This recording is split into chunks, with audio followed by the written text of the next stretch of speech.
Screams started again in the lower tunnels. Station had grown used to them by now. 3 years of screams, 3 years of blood, 3 years of a nightmare that lived in the dark places beneath their feet. They called it the. I knew exactly what it was or where it came from. A smuggler ship had crashed into the asteroid 18 months before the mining colony was built. When the workers drilled deep into the rock, they woke something up. Something that had survived the crash. Something that had been waiting in the darkness, growing stronger, growing hungrier. First death was a young miner named Goss. He went in Tunnel 7 to check a broken drill. He never came back. They found pieces of him scattered across 3 different chambers. His helmet camera showed the final moments, a shape in the darkness, eyes that glowed like fire, claws that moved faster than thought, then nothing but static.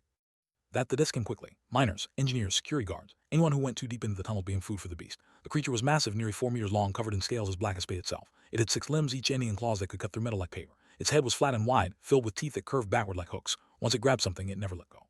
Station administrator was unnamed. She had compound eyes that saw everything and mandibles that clicked when she was worried. These days, they clicked all the time. For help, she offered money, resources, anything the Galactic Union could spare. Bounty hunters came first. Big ones, small ones, famous ones. They brought guns and traps and poison. They went into the tunnels with confidence and came out in pieces. One hunter, a reptilian mercenary with scars covering half his face, managed to wound the beast. He shot it 3 times before it tore off his arm and dragged him into the darkness. They could hear him screaming for almost an hour. Came the military contractors, soldiers with armor and heavy weapons. They set up motion sensors and explosive traps. They thought they were ready. They killed 4 of them in one night. It learned to avoid the sensors. It learned to trigger the traps from a distance. It was not just strong, it was smart. Galactic Union sent their best tracker next, a name famous across 12 systems for hunting creatures that no one else could catch. Spent 2 weeks studying the tunnels. He mapped every passage, every hiding spot, every possible route they might take. He was careful. He was patient. He was experienced. Took his legs on the first night. Survived, but he never walked again. He never hunted again. When asked about the creature, he would only shake his head and say one word: indomitable. Became its official classification. Indomitable, a label the Galactic Union gave to predators too dangerous to fight. The only solution for an indomitable was to run away and never come back. People of Station could not run away. The asteroid was rich with minerals that the Union needed, too valuable to abandon, so made a hard choice. She sealed the lower tunnels completely, thick metal doors, warning signs in every language, armed guards at every entrance that could have the darkness. The station would survive in the light. Worked for the most part. The creature stayed below. Sometimes they could hear it moving through the rock, scraping and growling. Sometimes the walls shook when it slammed against the sealed doors, but it could not get through. The station was safe. Safe but haunted. Workers stopped coming. Old workers started leaving. Station became a place for people who had nowhere else to go. Criminals working off their sentences. Refugees with no papers. Engineers too old or too broken to find work anywhere else. The station that had once been full of life became a tomb waiting to happen. That was when Park arrived. Came on a supply ship, just another face in a crowd of replacements. Human, average height, average build, with calm eyes and rough hands. He was a maintenance engineer, transferred from Earth's orbital station after some trouble with his previous employer. The details were unclear, but nobody on asked too many questions. Everyone here had a past they did not want to discuss. It was quiet. He did his work without complaint. He fixed broken machines and leak pipes. He ate alone in the mess hall and slept alone in his small room. The other workers barely noticed him, but noticed everything. It was the fear in people's eyes when someone mentioned the lower tunnels. He noticed the way guards gripped their weapons whenever a strange sound came from below. He noticed the memorial wall near the main elevator, covered with names and photographs of the dead. 47 faces, 47 lives ended by the same creature. Knight found himself standing before in her office. The administrator's mandibles clicked nervously as he asked questions. How big was the creature? What did it eat? Where had it come from? Had anyone tried to understand it instead of kill it? Confused. Understand it. It is a beast, a monster. There is nothing to understand. Everything has a reason, said. Everything that attacks does it because of something. Fear, hunger, pain. What is it afraid of? What does it want? It wants to kill. Does it? Or does it just want to survive? Not have an answer. No one had ever asked these questions before. The hunters had come with weapons. The soldiers had come with traps. Everyone had treated these as a problem to be destroyed, not a creature to be understood. Turned for her time and left. That night he did not sleep. He sat in his room, staring at the ceiling, thinking about a beast that lived alone in the darkness. A beast that had been hunted and hurt and feared for 3 long years. A beast that everyone wanted dead. He thought about what that must feel like. Next morning requested access to the sealed tunnel. Thought he was joking. When she realized he was serious, she thought he was insane. She refused immediately. Kept asking. Every day he came to her office with the same request. Every day she said no. This continued for 2 weeks until finally, worn down by his persistence, agreed on one condition. Sign a document, she said. It says the station is not responsible for your death, because you will die human. You will die like all the others. On the document without hesitation. I do not understand, you said, her mandibles clicking with something that might have been respect. You have no weapons, no armor, no plan. What do you think you can do that hunters and soldiers could not? Smiled a small and quiet smile. Something they never tried. I am going to be kind. Walked toward the elevator that led to the sealed tunnels. Behind him, watched the sealed doors were cold beneath his fingers, metal that had not been opened in over a year. Behind him, 2 guards stood with weapons raised, their faces pale with fear. They did not understand what this human was doing. They did not want to watch him die. Last chance to change your mind, one of them said. Shook his head and opened it. Doors groaned as they slid apart. A rush of stale air hit his face, carrying smells of dust and darkness and something else, something alive. The guards stepped back, their fear strong enough to taste, stepped forward. Carried no weapons. His bag held only simple things: portable light, a handful of protein cubes wrapped in foil, and a small device that could play music. Nothing that could hurt, nothing that could threaten. That was the point. Doors closed behind him with a heavy sound. Was alone. Walls were dark beyond imagination. His light cut a small circle in the blackness, showing rough stone walls and abandoned equipment. Drills left behind by workers who had run for their lives. Helmets dropped by miners who would never need them again. The floor was covered in scratches, deep grooves carved by massive claws.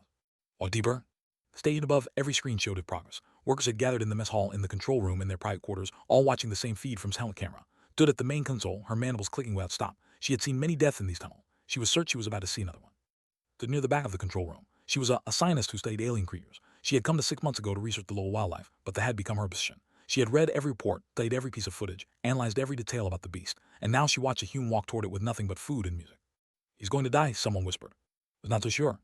Tunnels found a large chamber. The ceiling was high, lost in shadows above his light. The walls were covered in more scratches and something else. Bones. Hundreds of them piled in the corners, picked clean and white. This was where they ate. This was its home.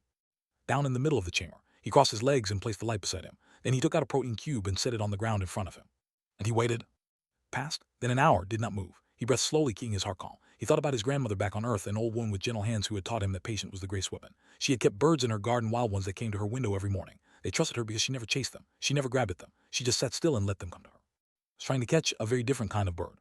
Sound came first, a scraping in the darkness beyond his light. Claws on stone moving slowly, circling, that was there. It had found him. Heart beat faster, but he did not run. He did not reach for what he did not have. He stayed perfectly still. The creature emerged from the shadows. It was worse than the video showed. Bigger, more terrifying. Its scales absorbed the light, making it look like a hole in reality. Its 6 legs moved with terrible grace, each step precise and silent. Its eyes glowed orange, fixed on with an intelligence that was almost human. Growled. The sound vibrated through his chest, through the floor, through the walls. A warning, a promise of death. Got his mute device and pressed play. He filled the chamber. Soft and slow, Korean folk song about mountains and rivers and home. His grandmother used to sing it while she worked in her garden. The notes rose and fell like breathing, like the movement of wind through trees. It stopped it. The growl faded in silence. Its head tilted just slightly, like a dog hearing a strange sound. For a moment, nothing moved. The beast and the human stared at each other across a few meters of stone. Then the lunged. Faster than anything that size should be able to move. 1 second it was still. The next it was in his face, its jaws open wide, its breath hot and wet against his skin. Claws slammed into the ground on either side of him, close enough to cut the fabric of his sleeves. Did not move. Did not scream. He did not cry. He looked into those burning orange eyes and kept breathing. His heart was pounding so hard he thought it might burst, but his body stayed still. The music kept playing soft and gentle in the terrible silence. Wait for him to run. That was what prey did. That was what all the others had done. Hunters with weapons, soldiers with armor, everyone who had come before had shown fear. They had attacked or fled. They had given the beast a reason to kill. Gave it nothing. Passed. Long, impossible second. His breath washed over in waves. He could see every tooth in its mouth, curved and sharp and diddly. He could see scars on its hide, old wounds from bullets and blades. This creature had been hurt many times. It had learned that everything in the play wanted to cause it pain. Slowly, reached down and picked up the protein cube. He held it out, his hand shaking only a little. Hungry, he asked. Did not understand the word, but it understood the gesture. It had seen food before. Usually the food was attached to creatures that tried to kill it. This food was different. This food was offered freely. Beast sniffed the cube. Its nostrils flared, testing the smell. Then, with a movement almost gentle, it took the cube from his hand. Its teeth brushed his finger but did not cut them. It swallowed the food in one bite. And then it sat down. Far away, not safely distant. It sat right in front of its massive body, curled like a cat, its eyes still watching. Reached into his bag and pulled out another cube. He tossed it gently and caught it in its jaws. Music played on, hummed along very quietly. The control room above, no one spoke. Workers stared at the screens with open mouths. Guards had lowered their weapons in shock. Mandibles had stopped clicking entirely. Was the first to find her voice. He is feeding it, she whispered. He is actually feeding it. Watched for another hour as sat in the chamber with the most dangerous creature in the sector. He fed it every protein cube he had brought. He played 3 different songs. He talked to it, even though it could not understand, telling it about earth and rain and his grandmother's garden. The last cube was gone, stood up slowly. But watched him but did not move. He took 1 step backward, then another. Still, the beast only watched. We'll come back tomorrow, said. Same time, more food, okay. Made a sound, not a growl, something softer, almost like a question. Then walked back toward the sealed doors. Behind him, the melted into the shadows, returning to its darkness. But it did not chase him. It did not attack. It let him go. Emerged from the tunnels, the guard stared at him like he was a ghost. Was waiting, her compound eyes wide. How, she asked? Shrugged. It was hungry, I had food, simple. Everyone who had watched knew it was not simple at all. They had seen something impossible. A human had walked into the darkness and come back alive. Not because he was stronger than the beast. Not because he had better weapons or smart traps. Because he had been kind. Somewhere in the tunnel below, a creature that had known nothing but violence for 3 years was experiencing something new. Something confusing. Something that felt almost like hope. Into the tunnels every day, same time, same routine. He brought protein cubes in his music device. He walked into the darks alone and came back alive. Station watched every visit through his helmet camera. What they saw amazed them. The second day they appeared faster. It had been waiting. Sat down, played his music, and fed the beast like before. This time the creature came closer. It lay down only 2 meters away, its massive body relaxed, its orange eyes following its every movement. The third day they made a new sound. Not a growl, not a warning. Something deep, something that vibrated through the chamber like distant thunder. Watching from above, recognized it immediately. It is communicating, she said, her voice full of wonder. That is a social call. Pack animals make sounds like that to bond with each other. The 5th day stayed longer. He ran out of protein cubes, but they did not seem to mind. It lay beside him while he talked. He told it about his life on Earth, about the small apartment where he grew up, about his mother who worked too hard and his father who left too early, about his grandmother who taught him to be patient, to be kind, see the good in things that others feared. Listen, it could not understand the words, but it understood the voice. Soft, calm, safe. On the 7th day, he touched it for the first time. Reached out slowly, giving the creature time to pull away. His fingers brushed the scales on its snout. They were warm, not cold like he had expected. The eyes closed halfway and the deep rumbling sound came again. Stronger now, almost like a purr. Workers watching from above could not believe what they were seeing. This was the Indomitable, the beast that had killed 47 people, and here it was, leaning into Hume's touch like a pet wanting attention. Stay away any longer. She found in the mess hall the next morning and sat across from him without asking permission. I want to come with you, she said. Look up from his breakfast. It is dangerous. No, I have studied dangerous creatures my whole life, but I have never seen anything like this. Like you. She leaned forward, her eyes bright with curiosity. You understand something that the rest of us do not. What is it? About the question for a long moment. Everything that attacks does it for a reason, he finally said. Fear, hunger, pain. The hunters came with weapons. They came to hurt, to defend itself. That is all it ever did, defend itself. It killed people? People who came to kill it first. Silent, she had never thought about it that way. None of them had. They had seen a monster and assumed it was evil. They had never considered that it might be afraid. Not a monster, continued. It is just an animal in a strange place surrounded by enemies. Every creature it met tried to hurt it, so it learned that everything here is dangerous. Everything must be fought, he shrugged. I showed it something different. I showed it that not everyone wants to cause pain. And him on his next visit. She stayed near the tunnel entrance at first, her heart pounding as they emerged from the shadows. But the beast barely looked at her. Its attention was on the human who brought food and music and kindness. The following days moved closer. She brought her own offerings, different types of protein, piece of fruit, even some synthetic meat. She watched and recorded as they accepted each gift. She documented every sound, every movement, every interaction. It was the difference between us, she told one evening. Watch. When you enter the chamber, it relaxes immediately. When I enter, it tenses a little, not threatening, just cautious. But when you sit down, it calms again. You are its anchor, its safe person. His friend said simply. Mild, yes, I suppose you are. Spread beyond station. It started with messages sent home by workers, then spread to social media, then caught the attention of news networks across the Galactic Union. A human had tamed an indomitable creature without weapons or violence. The footage of touching the snout became one of the most watched videos in the sector. Opinions were divided. Praised as a hero, they said he represented the best of humanity, brave, compassionate, willing to understand instead of destroy. They shared the videos with comments like, this is why humans are special, and we could all learn from this. So we're not so kind. They called a fool playing with fire. They said that was just waiting for the right moment to strike. They predicted his death and the deaths of everyone on station. You cannot tame evil, one commentator wrote. You can only delay it. The Galactic Union itself was uncertain. Officials discussed the situation in closed meetings. The classification of indomitable had never been challenged before. If they could be tamed, what did that mean for other creatures with the same label? What did it mean for the hunters and soldiers who had died trying to destroy them? And while in the tunnel beneath station, something beautiful was happening. Started bringing blanks to his visits. He would spread one on the cold stone floor and sit there while the rest sat beside him. Sometimes the creature would lay its massive head in his lap, its eyes closed, its rumbling purr filling the chamber, would stroke its scales and hum old songs, and for those peaceful hours, the monster that everyone feared looked almost gentle. Did everything. She wrote papers about interspecies communication and the psychology of predators. She theorized that it was not naturally aggressive at all. It was a pack animal, possibly the only survivor of its kind. It had been alone for years, surrounded by creatures that attacked on sight. Its violence was not cruelty. It was loneliness transformed into rage. Now Tamed, she wrote in her most famous report. He healed it. He gave it something it had been missing, connection, understanding, love if such a word can be used for a creature like this. And in return, they gave him its trust, its loyalty, its peace. The humans on station began to change their attitudes. A cargo handler who had been terrified of the lower tunnels asked if he could come along on a visit. He stood at the entrance and watched, shaking with fear as they ate from his hands. But when the creature looked at him, it did not growl. It simply looked, curious and calm. It's not what I expected, admitted afterward. I thought it would be scarier. Scary, replied, but scary is not the same as evil. The pilot who had lost friends 3 years ago was harder to convince. She carried anger in her heart, anger that had been burning for a long time. But even she could not deny what she saw on the screens. The monster was changing, or maybe it had never been a monster at all. Past, but learned to recognize the sound of the sealed doors opening. It would wait at the edge of the light, its tail swaying like an excited dog's, watching for it to appear. When he did, it would make the deep, happy rumble that had come to call its green call. The creature that had terrorized station was gone. In its place was something new, something no one had ever seen before. A peace. Peace, as would soon learn, was never easy to keep. Far away, in the halls of power where decisions were made about life and death, people were watching. People with weapons and authority and fear in their hearts. Warships arrived without warning. 3 of them, drying out of fat and light travel in perfect formation of a station. They were massive, built for destruction, their hulls covered with weapons that could turn asteroids into dust. Received the communication in her office. Her mandibles began clicking the moment she saw who was calling. Well, of the Mario Council was famous across the Galactic Union. He was a species of tall, scaled reptilians known for their military discipline and cold life, and commanded dozens of campaigns against pirates, rebels, and dangerous wildlife. He had never failed a mission. He had never shown mercy. The administrator said, his voice flat and hard, "We are here about the indomitable. The situation is under control," replied quickly. "The creature has been contained. It has not attacked anyone in weeks." Contained is not enough. Yellow eyes narrowed on the screen. "The Martial Council has reviewed the footage. We have seen the human playing with the beast. This is unacceptable. An indomitable cannot be tamed. It can only be destroyed." But the evidence shows. Evidence shows a delay, nothing more. The creature will kill again. It is in its nature. The council has decided. We will purge the lower tunnels with plasma fire. The operation begins in 24 hours. Communication ended. Sat alone in her office, her compound eyes staring at nothing. She had seen many terrible things in her life, but she had never felt this kind of helplessness.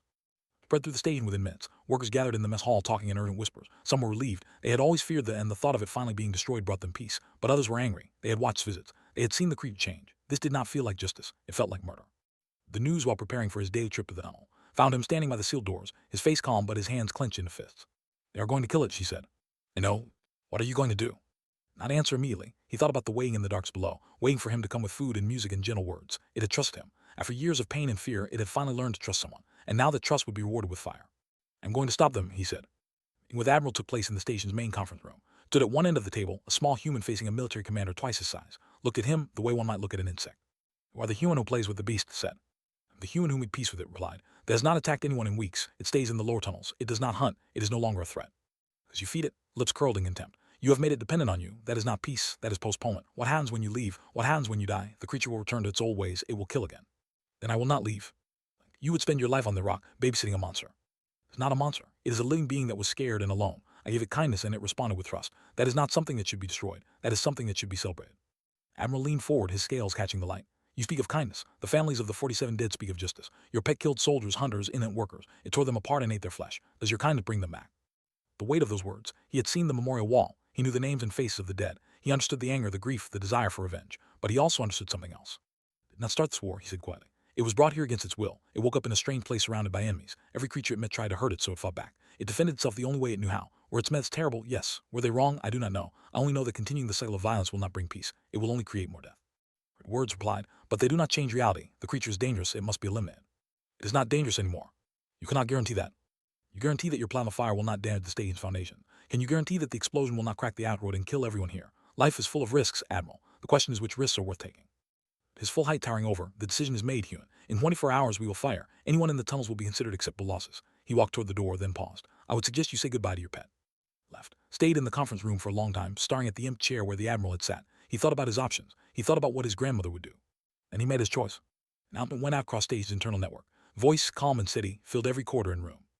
"Park, in 24 hours the Galactic Union will destroy the lower tunnels and everything in them. This includes a creature that has done no harm since I began visiting it weeks ago. I do not believe this destruction is necessary. I do not believe it is right. I will be in the tunnels when the attack begins. I will not leave. If the Union wants to kill them, they will have to kill me too." This followed, then one by one other voices joined his. First, "I will be with the deserves protection and I will provide it. Count me in. That creature is not a monster. I have seen it with my own eyes." Her voice heavy with emotion. "I lost friends to the I hated for years, but hate does not bring them back, and killing something that has already changed will not honor their memory. I will stand with." Voices came. Engineers, workers, miners, people who had lived in fear of the tunnels for years. One by one, 19 humans declared they would stand with against the might of the Galactic Union. Will received the message on his ship. His yellow eyes widened slightly, the closest he ever came to showing surprise. His second in command, a young officer named Pax, looked nervous. "Sir, if we fire with humans inside, it will die finished. Yes, I am aware. Union values humans highly. Their species has significant political influence. If we kill 19 of them to destroy one beast." Nothing. He stared at the screen showing station, thinking about the small human who had challenged him, thinking about the implications of what was happening.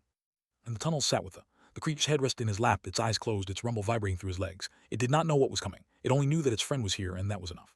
"Want to kill you," whispered, stroking the warm scales. "But I will not let them, I promise." Rumbled louder as if in answer. Then warships waited. Around them humans gathered, and somewhere in the vats of space, the universe watched to see what would happen next. Kindness win against power, would trust defeat fear. Hours passed slowly. In the tunnels, and the other humans made camp near the chamber. They brought lights and blankets and food. They talked in quiet voices, sharing stories, sharing fears. Some of them prayed. Some of them cried. All of them waited. Watched from the shadows, confused by the strange gathering. It had even grown used to. But now there were many humans in its home, and it did not understand why. Still was there, calm and gentle as always. That was enough to keep the creature at peace. The Admiral paced the bridge of his warship. The countdown continued on every screen. 18 hours, then 12, then 6. His officers watched him nervously. They had served under for years and had never seen him hesitate. But now something was different. Something had changed. It came in from across the Galactic Union. News networks were broadcasting the standoff live. Millions of beings watched as the hours ticked down. Public opinion was divided but trending in one direction. The footage of touching the snout played on repeat. Comments flooded social media. "Save the beast. Humans are crazy, but made crazy is what we need. This is murder, not justice." Pressure grew. Leaders from human colonies sent formal protests. Scientists published papers supporting his research. Even some members of the Mario Council began expressing doubts. An indomitable that could be tamed was not the same as an indomitable that could not. The rules perhaps needed change. 3 hours remaining, received a call from High Command. He took it in his private quarters alone. When he emerged, his face was unreadable. Zorbax asked carefully. "Continue as planned," said, "but I want shuttles ready to evacuate the humans at a moment's notice. If they leave the tunnels, we spare them. If they stay..." He did not finish the sentence. Hours, then one. The weapons on the warship powered up, humming with deadly energy. Plasma fire hot enough to melt stone, strong enough to destroy anything in its path. In 30 minutes, the lower tunnels of station would become a furnace. The chamber below stood, raised its head, sending the change in posture. He looked at the humans around him, with her recorder still running, with his hands shaking, with tears in her eyes, and all the others who had chosen to stand with him. 19 lives, ready to end for the sake of one creature that everyone had called a monster. "Thank you," said simply, "for believing." Something happened that none of them expected. Stood, rose to its full height, towering over the humans, its scales catching the light from their lamps. Its orange eyes moved from face to face, and for a moment everyone felt a spike of fear. Had they been wrong? Was the creature about to attack? They did not attack, it walked. Slowly, carefully, it moved past the humans and toward the tunnel leading up, toward the sealed doors, toward the station above. "What is it doing?" whispered. Not answer, he followed the creature and the others followed him. Reached the sealed doors and stopped. It looked back at those burning orange eyes holding something that almost looked like determination. Then it turned to the doors and pushed. Groaned. Alarm screamed. The doors built to withstand military assault bent under pressure that should have been impossible. Guards in the corridor beyond scrambled backward, shouting into their communicators. Workers fled in panic. In the control room, watched for screens in disbelief. It broke through. The first time since it had arrived on station, the creature walked into the light. It emerged into the main corridor, its massive body filling the space, its claws clicking on the metal floor. People screamed and ran. Weapons were raised but not fired. Everyone was too shocked, too afraid, too confused to act. And after the creature, "Stop," he shouted. "Everyone stop, it is not attacking."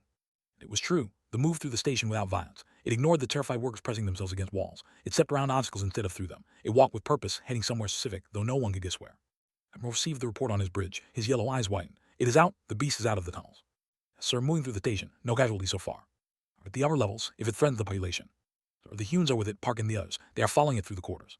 Slammed his fist against the console. This was not how it was supposed to happen. The beast was supposed to stay in the tunnels. The humans were supposed to die noble, pointless deaths. Everything was falling apart. The main assembly hall, the largest open space in the station. This was where delegations met, where announcements were made, where the political future of station was decided. Today, it became something else. Creature entered the hall and stopped in the center. Camera drones surrounded it, broadcasting to millions across the galaxy. Workers watched from doorways and balconies. Stood frozen at the main entrance, her mandibles clicking without sound. Then, in full view of everyone, the lay down. Lowered its massive body to the floor. It tucked its 6 legs beneath itself. It rested its head on the ground and closed its eyes. The most dangerous creature in the sector, the Indomitable that had killed 47 people, lay still like a sleeping dog. Walked up to it. He knelt beside its head and placed his hand on its snout. The eyes opened slightly, looking at him with complete trust. It understands, whispered behind him. It knows what is happening. It came here to show them, to show everyone. Looked up at the cameras. He knew that millions were watching. He knew that Admiral was watching. He knew that this moment would be remembered for a long time. This creature was called Indomitable, he said, his voice carrying through the silent hall. It was given that name because we thought it could not be tamed, because we thought it could only kill. We were wrong. Stroked the scales gently. The creature made its rumbling sound, soft and peaceful. It's not a monster. It never was. It was just alone, afraid, trapped in a place it did not understand, surrounded by beings that wanted to hurt it. It defended itself the only way it knew how, and we called it evil because we did not try to understand. Keeping one hand on this head. When humans first joined the Galactic Union, many species expected us to be primitive, violent, dangerous. Some of you still think that way, but we have proven again and again that we are more than our reputation. We can be kind. We can be peaceful. We can build bridges instead of burning them. Look directly at the nearest camera. This creature deserves the same chance. It has shown that it can change. It has shown that it can trust. Do not destroy it because of what it was. Give it a chance to become what it can be. The warship above, Admiral watched the broadcast. His officers waited for orders, their fingers hovering over weapon controls. The countdown had reached 0 minutes ago. They should have fired already, but something held back. He thought about his career. He thought about the 47 dead. He thought about duty and honor and the rules he had followed his entire life. And then he thought about the small human kneeling beside a monster, showing more courage than any soldier had ever commanded. Then down, he said quietly. "Sir." Down, power down the weapons. Turned away from the screen. The creature is not in the tunnels, it is in the Place Center. If we fire now, we will kill everyone. The mission is impossible. It was not the full truth. The truth was that it had seen something he could not ignore. Something that made him question everything he believed about monsters and humans and what it meant to be dangerous. Weapons powered down. The warships remained in orbit but made no move to attack. On station, the announcement came through every speaker. The purge had been canceled. Cheered. Some cried. Hugged so tight he could barely breathe. And then all the others gathered around, laughing and talking and celebrating. In the center of it all, the lifted its head. It looked at with those orange eyes, and for a moment something passed between them. Understanding. Gratitude. Love, perhaps, in whatever form a creature like this could feel it. Story spread across the galaxy. Park became famous, though he never wanted fame. He stayed on station, working as a maintenance engineer, visiting the everyday. Eventually, the tunnels were unsealed and the creature was allowed to roam freely. It never hurt anyone again. A book about the experience that became required reading in xenobiology courses across 12 systems. And stayed on the station too, part of the first official observation team. Even, the administrator who had expected everyone to die, found herself changed by what she had witnessed. Later, when journalists asked how he had done it, how he had tamed the Indomitable, his answer was always the same. "I did not tame it," he would say. "I just showed it that not everyone in the universe wanted it dead. Sometimes that is all anyone needs, human or otherwise. A little kindness, a little patience, a little faith that things can be better." Somewhere in the tunnels of station, a creature that had once been called a monster slept peacefully, dreaming of music and warmth and the soft touch of a friend. Indomitable had finally found peace. Through violence, not through force, but through the most human thing of all. Love. 24 hours, everyone would know the answer. They were not happy with what they saw. Or the human would return, that found itself waiting for tomorrow. It had never waited for anything before, with compound eyes that had seen many strange things in her long life, but she had never seen anything quite like this. And walking towards certain death with nothing but kindness in his heart.